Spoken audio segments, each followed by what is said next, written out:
Okay, everyone, it's Lee, the Appraiser, back with another episode of Amazing Appraising. We're talking about the world today, various events, and now we're going to be talking about watch talk. Okay, here, live in our 57th Street Gallery. So one of my assistants, Miss Blue, she is the voice of the common man, the voice of the common watch collector. You know, we have to have somebody, so Yeah. It's going to be you, Miss Blue. So, you know, she brings up questions which I don't necessarily think about all the time, and which are interesting questions for the general public, and that's who we serve or try to serve.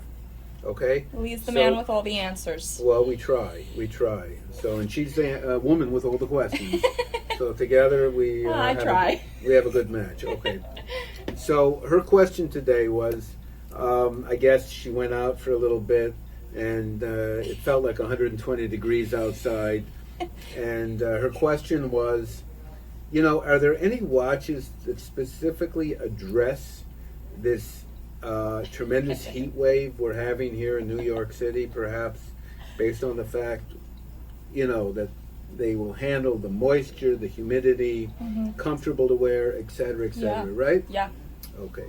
So I told Miss Blue that that's a very interesting question. However, I never really thought of it that much. And the reason is, as I got more involved, I thought about before I got into the watch business and before I became a watch collector. So, you know, as a young kid, I had a watch, I remember. I had watches. Frankly, I don't even remember what they were. That's how, I guess, minimally interested I was into watches when I was a kid. But I did have a watch, and what stood out to me was at one point is that I liked the watch because of the band. Yeah. And the band was really like a wristband. It was probably 3 inches in width, in diameter, in width actually, and it was in brown leather. And they do make certain bands like this, and you put the watch on the band and you clip it on with a with like a button. The leather goes through the top, which is called the case, the lugs, and there's a pin over there. So it fits in there, and you can wear it like that. And so the band to me was cool. It had a cool look to it. You know, not too many people wear leather 3-inch watch bands with in their wrist. So I enjoyed that. I wore that. Now, and the problem in the summer was that my hands became very moist, very wet, perspiration. I sweated. I always loved sports. And so a combination of the band getting wet, my arm getting wet, the leather getting wet, I don't know. It was just like a wet situation. So it turned out that, you know, and in addition to that, so we would have a little odor smell. Like I would suddenly smell a stench. And I go, who is that? Let me get away from him. And I couldn't get away from that person. And I couldn't because it was me, unfortunately. So I had to take off the band, had to have it clean, dried, whatever I did, I don't remember. But it was not a good situation. So now typically metal bands or metal bracelets will address that issue because they will not absorb any moisture. If they get wet, you just clean them, right? If you have a metal bracelet, typically it's not going to cause you an issue. So typically there's no real watches that say we are the watch to wear when you walk in the Sahara Desert or something like that. That's not really the case. So the bands are so the closest I can tell Miss Blue is that I'm going to show this one here. So, by the way, if anyone wants to listen to this or see this on either our YouTube channels, you can go to, what is it? I guess Amazing Appraising. Amazing Appraising or APR57, right? And you will do a search there and you'll see us there.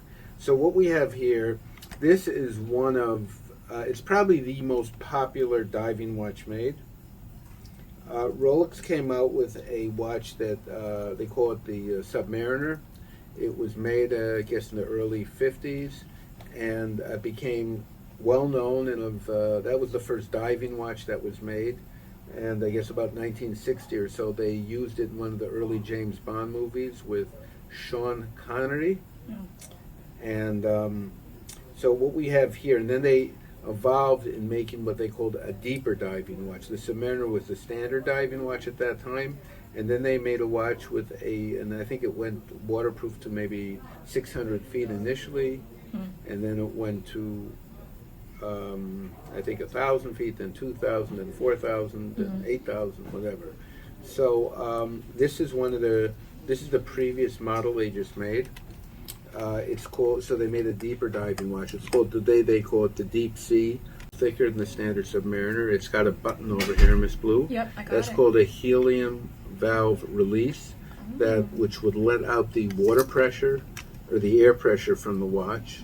So it'll still go even if you take it down 6,000 feet. It's got an automatic perpetual movement. So it's basically the deluxe limited version of the Submariner. So they made less of these, they made it a little stronger, thicker, a little more expensive. So this in most cases is considered more desirable than the Submariner. So this is a watch that, you know, either if you want to go diving 8,000 feet underwater, it should be fine for you. You might have another issue, but the watch will be fine. So this way they can probably tell when you expired, possibly. You know, you have a watch on your hand, all right? And number two is if, in fact, you are bothered by the hot, humidity, perspiration, all those type of things, this is a watch that can handle deep diving water, should be able to handle 110 degree temperature and a little humidity, moisture, okay? So that is why I don't really had a good answer for you, or because I never really focused on watches based on the temperature or the humidity. One of my favorite comedians, actually, I don't know if I ever told you this joke, Miss Blue. No. So he said that when he saved up a lot of money, he wanted to buy an NBA basketball team. And the team he wanted to buy was the Miami Heat. Right. Yeah. And then what he was going to do is The Miami Humidity. He was going to change the name to the Humidity. And people would say, this is courtesy of Brian Regan. People would come over to him, this is what he thought, and they'd say, Brian, I heard you own an NBA team. I can't believe it. You own the Miami Heat. And he would get a kick out of telling them, no, it's not the heat, it's the humidity. Anyhow, so that was his favorite line. So he's one of the great, I think, current comedians. I love him. He's great. Anyhow, so we were talking about just another side point. So we also we're going to look for a video of one of my clients. His name is Robert, and we call him the Man in Yellow. He buys watches from us and other items. He comes in December and January and February when it's like, talk about heat, when it's like 30 below zero, and he comes in shorts and a yellow t-shirt and yellow sandals and yellow sneakers. Defies so the cold. Man in Yellow. And he has bought a couple of watches from us. One is the deepest, he actually bought two of them. The deepest diving watches made. You'll be able to, I think they should be up on our YouTube channel shortly. And those are considered the deepest diving watches ever made in history. I think they go up to 20 to 25,000 deep underwater. Yeah. 20,000 feet underwater, Yeah. which is crazy because this Rolex, I think, goes up to like 5,000 feet. So it's about 4 times the depth or 5 times the depth of any watch in the world. Yeah, Rolex has the world record for going the deepest underwater. No, that's not true. I just said this one here. If you're listening, Miss Blue, my friend bought a watch for me that goes over 20,000 feet. Oh. 20,000 feet. Yeah. So Rolex had the record. The records are made to be broken. Okay? I'll clip that. Okay? No, you can keep it in. Just say you were wrong. Okay? True. So true. they did have the record. You're right. Okay. They did have it. Okay. But not anymore. I mean, although we can double check because it's possible that I heard you say that Rolex holds the records of going, what did you say, 10,000, 4,000? 10,000 feet. Okay. Whatever it was. We'll verify this watch claims that it's over 20,000. Now, I don't know if they took it that deep. Right. I don't know. Maybe they did it through a mechanical pressure system or something like that. Just a guess. Right. just a guess. You have to be careful what people exactly state. Remember, we had that issue with the bull of a watch. Remember, Yeah. we had somebody come in here with a bull of a watch the other day, a lady's watch, and it had a card with it that said, all bull of a watches that have diamonds are guaranteed that these diamonds are conflict-free diamonds. That means they are not taken from any poor souls that are forced into war or forced into labor or anything like that.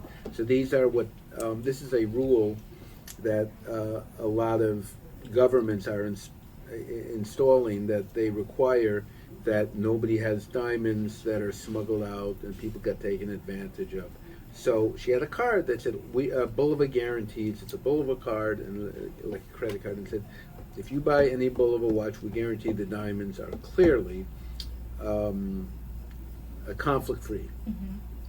And but the watch the woman had, there were no diamonds. There were crystals. They looked like diamonds. So she was confused how her grandmother bought this watch. If in fact, so I had to explain to her, yes, this is the card that goes with the Bulova watches, but it shouldn't have went with this card because your watch has no diamonds. If it had diamonds, then the card would make sense. It said that they're conflict-free, but it did not have diamonds. So in the same way, we'll get to the bottom of the. We'll get to the bottom. That's good, right? Yeah, that's a good one. Yeah, we'll get to that's a good pun. It's all day we're doing puns here. So we'll get to the bottom of this issue, whether Rolex was the only one tested, and this is called I think the number was the Swiss, I think it's called the Swiss military watch 20. We'll get the exact information. In fact, we'll do a little YouTube on it. Okay, 20,000 feet deep. Anyhow, we are going to take another short break. Remember, Jackie Mason, world-known comedian, is going to be on our show in a few minutes, and we will take a short break and be right back.